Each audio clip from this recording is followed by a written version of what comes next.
Aren't they adorable?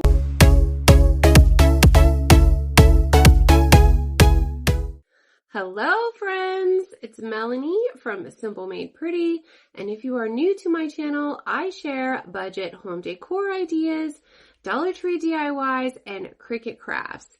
And if that sounds like something that interests you, I'd love for you to subscribe so we can keep in touch. In today's video, I am back with another Dollar Tree bow tutorial. I recently made a viral giant bow using the Dollar Tree table runner. So after sharing that tutorial of the giant red bow, I wanted to create a matching bow for my front door because I put that giant red bow on a large wreath above our garage, and I came up with this little guy. And I actually made two of them. Aren't they adorable? Now, what makes this bow different from the $1.25 bows that are already made and displayed in the store at Dollar Tree that you could just grab and go? Well, first of all, those bows are made with ribbon. And second of all, you could just tell the quality of this bow versus those bows. I personally would prefer to have this bow on my front door rather than one of the $1.25 grab and go bows. I just think this looks more elegant. It looks more high end and classy. And I think just because it's made out of a fabric material, it just stands out more than the others. It looks like you went the extra effort in your home decor rather than just grabbing something off a shelf. And it also only costs $1.25 to make this. Let's get right to the tutorial so you can see how I made this. And if you're interested in seeing the viral jumbo bow, I'll link that video for you as well. If you watched my other video with the giant bow tutorial, this is very similar. So you're going to take one table runner from Dollar Tree. You're going to open it up, and I took my clothing iron and I ironed out the creases.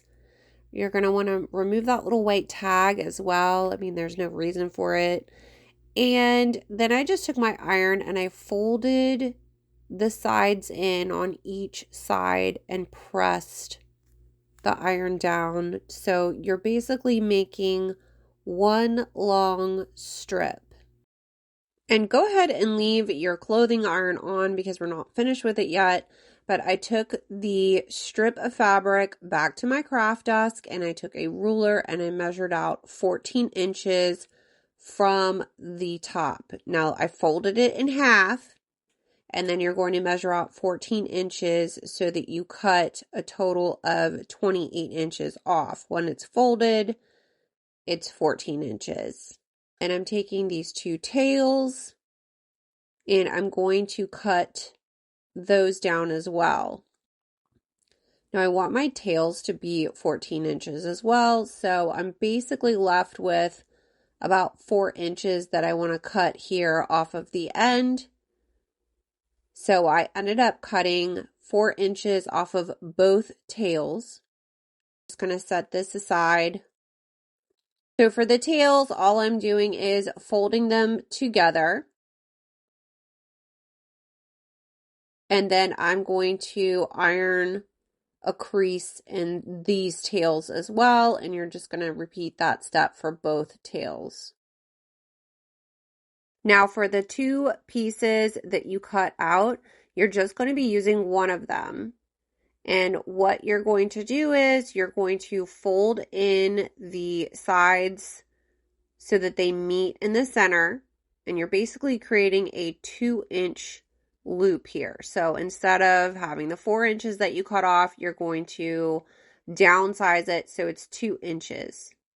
And then you're going to iron that. Now that that's finished, you can unplug your iron.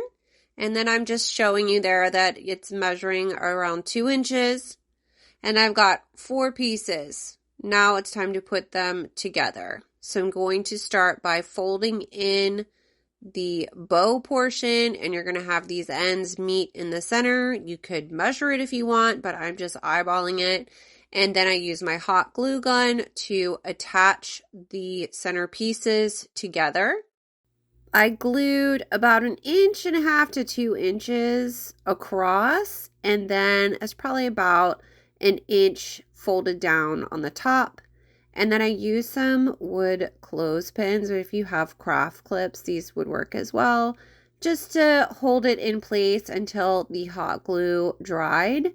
And then I repeated the step for the bottom portion. And then I just let that dry for a few minutes before I flipped it over to do the other side. And then I removed the clips after it was dried. And then I repeated those steps for the front of the bow. You're just going to fold down the top and the bottom so they meet each other. And then take your hot glue gun and glue them down. And again, I used clips to help hold it in place. And while that was drying, I took my hot glue gun and I glued the tails together. And I repeated that for both tails. And then I'm actually going to attach the tails to the ugly side of the bow. You can see which side is prettier. And I hot glued a little triangle shape at the top of these tails just to keep it from fraying in the back, although this step is probably not even necessary. Then I attached them both to the back of the bow, and then I took the loop for the center piece and I wrapped that around the center, and I hot glued that bottom piece first to the back of the bow, and then folded down the top piece and hot glued that all together.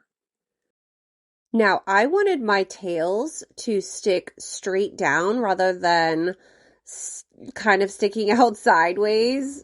And so in order to do that, I just tucked a little bit of that tail fabric inside of that loop and then hot glued it to the loop, so that way the tail sticks down straight and dangles below the bow rather than sticking out. And to hang mine on my front door, I took a second table runner and I simply just ironed the sides together to make a sash that I draped on the top of the door. That was it, guys. I hope you enjoyed this tutorial. Remember, you can use these bows in other ways other than just your home decor. I was thinking about using mine in one of my favorite ways to give gifts during the holidays is to grab a little basket or bucket like this one that I found at my local thrift store and fill it with fresh herbs and then put a big red bow on top. And how fun is this idea for somebody to have this sitting on their kitchen counter? I haven't got my herbs yet, but you can see I've already got a plan in place to create something cute like that that would make a great neighbor gift or coworker gift. So Valentine's Day is coming up. I could see these being used during Valentine's Day. I hope you enjoyed this video tutorial. If you would like to see more videos like this, be sure to hit that subscribe button. That's it for now. Bye.